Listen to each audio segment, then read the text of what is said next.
That Yeah. picture, that iconic picture that will probably be a statue someday, Which absolutely should be. is one of the With the fist up and the blood down his face? is the absolute worst bodyguard photo in the history of time. Tell me It is why. the worst photo. Number one, he's like this. He should never been able to get to his feet. Yeah.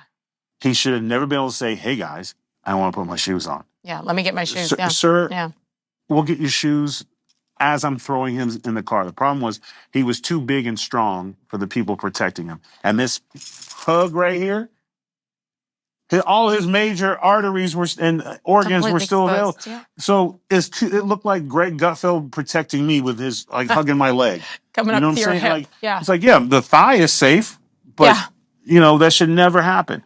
And whether it's not about them being women, not about saying they're not brave, because to do that in itself is bravery. That was a brave woman, but genetically she did not have the tools.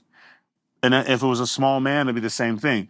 Now people be like, "Oh, you have to be big to be a bodyguard." Yes, to protect the target, Yes. you have to be bigger than your target and stronger. Now, that doesn't mean the other people. There's our roles, because when I bodyguarded and in my executive protection, we had guys who looked like me around our celebrity, and then I had two guys that you would never know. They were non-consuming. They're about 5 feet 6 inches tall, and they were packing. And you And didn't. then And the they're watching only time you everything. saw them was if you really messed up. Yeah. And they were our smaller guys, and they were perfect for it because they were unassuming, just hanging out the bar sipping on a glass of water. Love that. And then you couldn't see the threat. So President Trump should have never got off.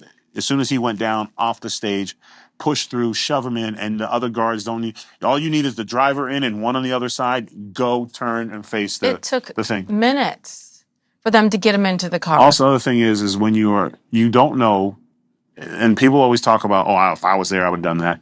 There is two reactions you're going to have in a situation like that. You're either going to fight or you're going to flight.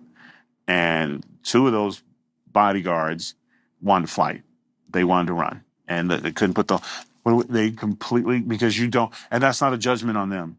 That's just a reality of when faced with that, the sound of a bullet and people screaming, you will find out real quick what that person's But made. that's not a freaking training ground. No, it's not. And Here's the deal. Whenever something has so many questions and so many, what about this? And what about this? It always feels to me like an inside job.